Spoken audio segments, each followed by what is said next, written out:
자, 주말 잘 보냈습니까? 오늘도 지난 시간에 이어서 네, 줌 대신 어, 수업 녹화를 하도록 하겠습니다. 이번 주는 수능이 있는 주라 선생님 방송 담당으로 조금 여기저기 방송 테스트를 해와야 돼서 수업을 녹화를 진행하게 됐습니다. 웬만하면 줌으로 하려고 했으나 녹화 수업을 진행하는 점 양해해 주길 바랍니다. 자, 그러면 오늘 또 수업을 시작해 보도록 하죠.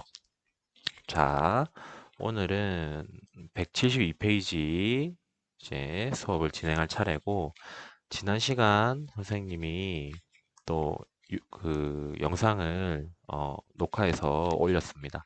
그래서 지난 시간에는 산화제, 환원제 그냥 이제 용어만 이제 파악하고 나면 사실 그 우리 온라인 수업 들어가기 전에 대면 수업 때 했던 내용에서 크게 그렇게 벗어나지 않는 개념이었어요. 네.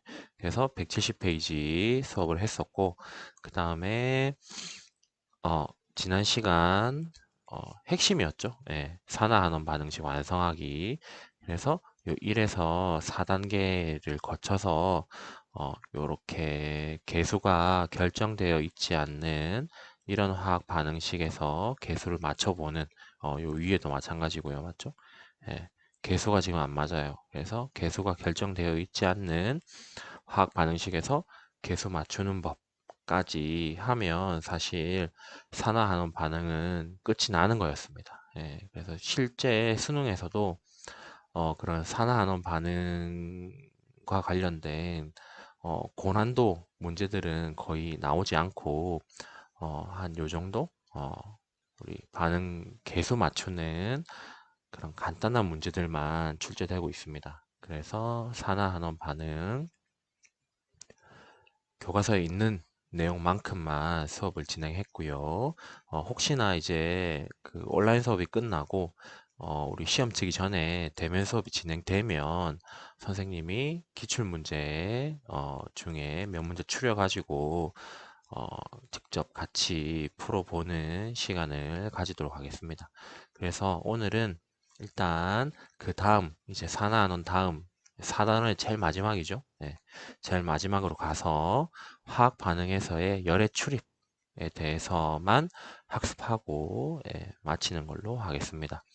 4단원의 가장 마지막 부분입니다. 사실 4단원은 산염기, 중화 반응, 그리고 산화한원 반응, 요게 거의 다인데 이제 제일 마지막 부분에 그런 열과 관련된 열의 출입과 관련된 화학 반응에서 열이 뭐 방출될까 또는 뭐 이렇게 열이 흡수될까라는 것에 대해서 학습을 간단하게 하고 어, 끝나게 되어 있습니다. 사실 이 열의 출입 정확하게는 우리 화투에 가면 더 심화된 개념을 학습하기는 합니다. 하지만 우리가 화학2에 덩그러니 이제 열 해가지고 바로 나오는 것보다는 하원에서 조금은 알고 가면 도움이 되니까 화원 책 제일 마지막에 이 내용을 심어 놓은 것 같습니다. 근데 사실 중학교 때나 초등학교 때 우리가 알게 모르게 들어봤던 용어들이 교과서에서 제시되고 있습니다. 볼까요? 자, 교과서 172페이지인가요? 네, 172페이지에 발열 반응, 흡열 반응이 나오고요. 뭐 발열 말 그대로 열을 발생시키는 반응을 말하고요. 그다음에 흡열 반응 열을 흡수하는 반응을 말합니다. 뭐 예를 들어서 얼음이 녹았다 라고 하면 얼음이 물이 되었다. 얼음이 물이 되었다 라고 하면 이 반응은 열을 내놓은 것일까요? 아니면 열을 흡수한 것일까요? 예, 얼음이 물이 되려면 주변에서 열을 흡수해야 되겠죠? 그러니까 얼음이 물이 되면 이거는 흡열 반응이죠. 예, 맞죠? 예, 잠시 헷갈렸습니다. 예, 그렇고요. 그 다음에 뭐 물이 음, 만약에 뭐 얼음이 되었다. 그러면 어떻게 돼야 돼요? 물은 얼음보다는 좀 더 많은 에너지를 가지고 있잖아요. 맞죠? 그러니까 좀 더 물이 에너지가 더 높은 상태고 얼음은 에너지가 낮은 상태고, 즉 물에서 얼음으로 가면 에너지가 낮아지게 되고 그 에너지가 열의 형태로 발생이 되죠. 그래서 물이 얼음이 되면 발열 반응이다 라고 이야기할 수 있습니다. 요거는 사실은 정확하게는 화학 반응은 아니고 이제 물리 변화에 대한 예를 들었는데, 화학 반응에서도 이런 열을 발생하는 반응, 열을 흡수하는 반응, 이런 것들이 있다라는 거죠. 근데 우리가 익히 봤던 어떤 것들이 있습니까? 여기 보면 염산과 수산화트륨 수용액의 반응, 무슨 반응이었어요? 우리 사단원에서 배웠던 중화 반응이었죠. 중화 반응 같은 경우는 우리 익히 알고 있습니다. 열이 발생한다. 즉 발열 반응이죠. 그 다음에 아연하고 염산, 금속하고 보통 금속에다가 산을 넣은 반응. 이 반응은 반응식을 딱 보아하니 무슨 반응입니까? 산화하는 반응의 예시입니다. 일종의 예죠. 산화하는 반응의 일종의 예인데, 여기 보면 ZN 고체의 산화수가 ZN2 플러스 산화수가 바뀌었으니까 산화하는 반응의 한 예시로 되어 있는데, 요런 우리 금속에 산을 넣으면 또 마찬가지로 그 용액이 뜨거워지는 것을 관찰할 수 있습니다. 우리가 실험은 안 해봤지만. 그렇고요. 또 주변에 이제 흡열 반응의 예시, 뭐 수산화 바륨, 그 다음에 여기 질산 암모늄과의 반응이라고 되어 있는데, 이 반응은 여기 수산화 바륨 8소함을 되어 있는데 물이 8개 붙어 있다는 이야기고요. 즉 수산화 바륨과 질산 암모늄을 선생님도 이 실험 해봤는데 이 실험이 될까라고 좀 긴가민가 했었는데, 대학교 때 저기 한번 해봤어요. 해보니까 수산화 바륨 뭐 심지어 뭐 액체 상태도 아닙니다. 고체 상태고요. 질산암모늄도 심지어 고체 상태입니다. 여기 밑에 나와 있죠. 고체 상태에 그 가루 2개만 섞어서 넣어줬을 뿐인데, 얘네들이 반응해가지고 열을 흡수합니다. 그러면 열을 흡수하는 거를 우리가 어떻게 확인할 수 있냐면, 요 밑에 나무 도막이 있는데 이 나무 도막에다가 원래는 여기 물을 이렇게 몇 방울 떨어뜨려요. 여기 물을 떨어뜨리고 그 다음에 수산화 바륨하고 질산 암모늄을 넣은 삼각 플라스크 있죠. 그 삼각 플라스크를 이렇게 위에다가 갖다 놓게 되면 이 물이 뭐가 되냐면 물이 얼음이 됩니다. 물이 얼음이 되어서 이 나무판하고 플라스크가 이렇게 붙어버려요. 붙는 걸 확인할 수 있습니다. 실제 눈으로. 그러면 물이 얼음이 됐다는 이야기는 열을 뺏겼다 이 말이죠. 즉, 이 플라스크 안에 있는 그런 반응이 물을 얼음으로 만들었다는 말은 수산화 바륨하고 질산암모륨이 서로 반응하면 이 흡열 반응을 한다는 거죠. 열이 지금 화살표 왼쪽에 적혀져 있죠. 그래서 흡열 반응한다. 그 다음 마찬가지 탄산수소나트륨, 탄산수소나트륨, 우리가 익히 말하는 베이킹소다입니다. 베이킹소다. 빵 만들 때 만드는 그런 가루 같은 거, 하얀 가루 같은 거, 또는 부엌에 이런 청소 같은 거 할 때 베이킹소다 쓰면 또 청소가 잘 되거든요. 그런 베이킹소다도 가만 놔두면 그냥 잘 있습니다. 하지만 베이킹소다에다가 이렇게 열을 가해주게 되면 얘가 CO2가 생기면서 분해됩니다. 그래서 탄산수 나트륨을 빵 반죽에다 넣고 우리 오븐에다가 넣어주면 탄산수 나트륨이 열분해돼서 CO2가 발생하고 빵이 이렇게 부풀어 오르게 되는 거죠. 그런 효과로 우리가 탄산수 나트륨을 그런 빵 만들 때 써서 베이킹 소다 이런 말도 사용하고 있습니다. 어찌됐건 우리 주변의 화학 반응들 중에 수없이 많은 반응들이 발열 반응, 흡열 반응 두 가지로만 나눠지겠죠. 발열, 흡열 아니고 뭐 열을 하나도 발생하지 않는 화학 반응은 없습니다. 발열이거나 흡열이거나 둘 중에 하나인 반응들인데, 이 단원의 핵심은 그냥 이런 반응이 있다. 열을 흡수하는 반응이 있으면 열을 방출하는 반응도 있다. 요 정도만 알고 그냥 끝나면 됩니다. 뭐 중화 반응은 꼭 발열 반응이고, 뭐 금속하고 산하고 반응하는 거는 꼭 발열 반응이고, 수산화 바륨, 질산화 암모늄 이런 거는 흡열 반응이고, 탄산수 나트륨 열분이 되는 거는 흡열 반응이다. 그 반응의 종류를 외우라는 것이 아닙니다. 그냥 주변에 다양한 화학 반응이 있는데 발열 반응일 수도 있고 흡열 반응일 수도 있다라는 것만 알고 넘어가면 됩니다. 그래서 이런 화학 반응이 일어날 때 항상 열이 출입하므로 이를 이용하면 뭐 손난로 또는 냉찜질 주머니와 같은 발열 장치나 냉각 장치를 만들 수 있다. 요 정도. 그냥 우리가 화학 반응을 잘 활용하면 열을 발생시킬 수도 있고 열을 이렇게 흡수할 수도 있는 그런 실생활에서 잘 이용할 수 있겠다라는 그 정도만 알고 넘어가면 됩니다. 자, 그러면 뭐 요 탐구 활동 그냥 넘어갑시다. 그렇게 중요한 건 아니고요. 예, 장치를 실제로 고안해 봐야 되는데 뭐 아까 말했던 수산화 바륨하고 질산 암모늄 잘 고체끼리 잘 이렇게 칸막이 질러놨다가 맞죠? 그 칸막이가 이렇게 우리가 막 비비면은 칸막이가 부스러지면서 두 개 섞이게 하면 이렇게 냉찜질을 만들 수 있고 뭐 이런 식으로 만들 수 있겠죠. 예. 근데 그거 탐구 활동보다는 더 중요한 게 뒤에 나오니까 예. 뒤에 내용을 한번 보도록 합시다.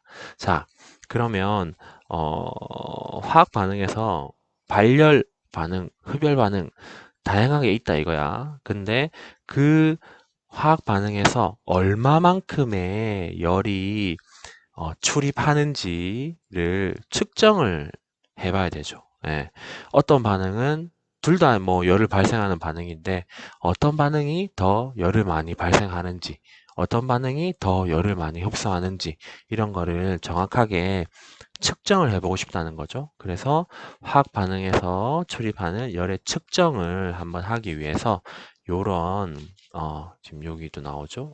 요런 스티로폼 통 열량계라고 하죠. 이건 좀 간이 열량계입니다. 사실은 얘가 완벽히 다 그런 완전히 단열을 시킬 수 없어요. 이 주변의 열하고 이 안에서 일어나는 그런 열하고 완전히 차단시킬 수 없기 때문에 간이 열량계라고 부르긴 하는데 어쨌든 열량계를 사용해서 우리가 측정을 하게 된다라는 거고요. 간단합니다. 여기 보면 자세히 보면요. 여기 시료 접시라고 되어 있는 게 있죠. 네, 그 다음에 강철통이라고 되어 있는 게 있고요. 즉, 요 부분에서만 결국 어떤 특정한 화학 반응이 일어나게끔 하는 겁니다. 요 부분에서만 화학 반응이 일어나게끔 우리가 딱 제어를 하는 거죠. 예, 요 부분에서만. 여기 점화선도 있고요. 뭔가 화학 반응이 일어나게 해주려면 스파크를 팍 튀겨줘야 될 수도 있기 때문에 맞죠? 그래서 요 부분에서 화학 반응이 일어나게 하고 화학 반응이 일어나면 만약에 발열 반응이다 그러면 얘가 주변으로 이렇게 열을 내뿜겠죠.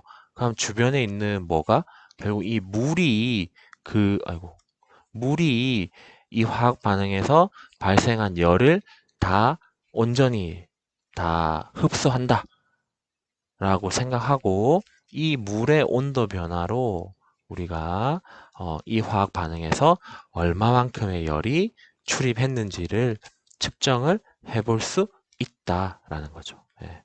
그래서 보면 결국 이 열량계의 가장 기본 원리는 이거죠. 간이 열량계를 사용하여 출입하는 열량을 측정할 때 열량계가 열의 출입을 차단한다고 가정하면 이 말은 무슨 말이냐면 이 스티로폼 상자가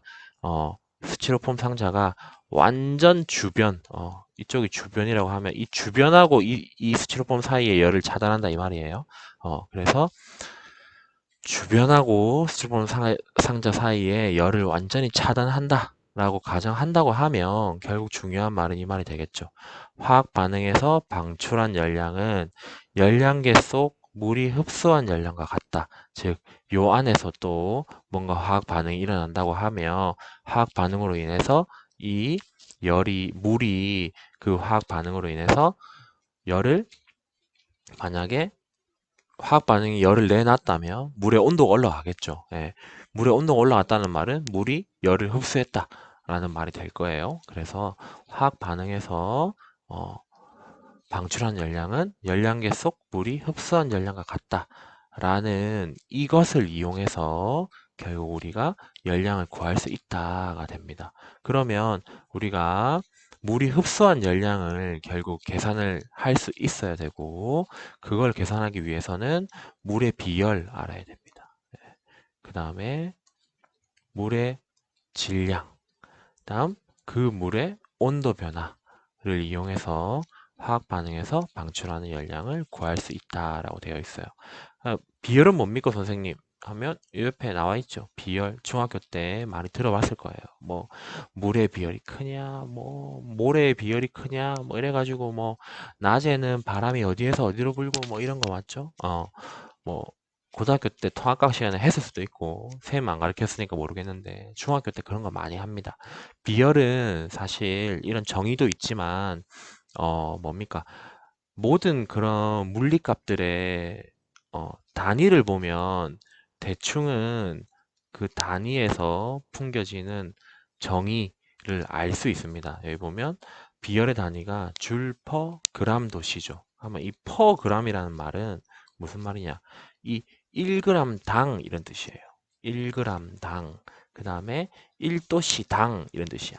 분모에 이 단위들이 들어가 있으면, 즉 어떤 물질의 비열이라고 하면 어떤 물질 몇 g이 있을 때, 1g이 있을 때 그 물질의 온도를 몇 도 올리고 싶어? 1도 올리고 싶을 때 분자에는 뭐가 있나요? 줄이라고 하는, 줄이 따지고 보면 에너지죠, 맞죠? 즉 어떤 임의의 물질 1g의 온도를 1도씨 올리려면 뭐가 필요해요? 에너지가 필요하잖아요, 맞죠? 그래서 필요한 에너지라고 이야기를 하면 됩니다. 어떤 물질 1g의 온도를 1도씨 높이는 데 필요한 열량, 줄 열량도 되고 뭐 에너지도 되고 똑같습니다. 그래서 물의 비열 알고 있고요. 그 다음에 물의 질량은 왜 필요하겠어? 비열이 1g당이니까 물이 요 안에 이제 총 만약에 뭐 100g 들어있다 그러면 100이라는 숫자를 곱해주기 위함이죠. 그 다음에 온도 변화. 왜 온도 변화를 또 곱하겠어? 이거 보면 1도씨 올리는데 필요한 에너지니까 온도 변화, 만약에 내가 10도 올리고 싶다 그러면 또 10만큼 곱해줘야 되잖아요, 맞죠?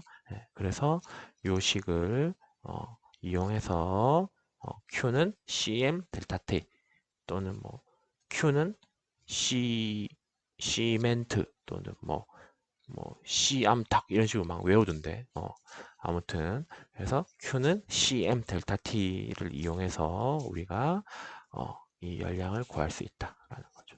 그래서 비열 같은 경우는 줄 퍼 그람 도시 곱하기 질량은 그람 곱하기 온도 변화의 단위는 또 어차피 도시 되니까 그람 날라가고 도시 날라가면 결국 줄만 남죠. 그래서 요 열량계를 이용하면 화학 반응에서 그런 방출한 열뿐만 아니라 사실 흡수한 열도 알 수는 있습니다. 그래서 둘 다 알 수 있다라는 거고, 이어서 확인 10번을 문제를 풀어보면 좀 더 명확하게 개념이 이해가 될 거예요. 봅시다. 25도씨에 0.1몰 농도 수산화나트륨을 수용액 100g에 25도씨 0.1몰 농도 염산 수용액 100g을 넣어 완전히 중화했더니 혼합 용액의 최고 온도가 32도가 되었다. 이 반응에서 방출한 열량을 구해보자. 즉 중화 반응입니다. 맞죠? 근데 중요한 게 뭐예요? 여기 단 용액의 비열은 이렇게 나와 있네요. 용액의 비열은 4줄 퍼 그람 도씨. 그러면 다 알려줬어요, 사실.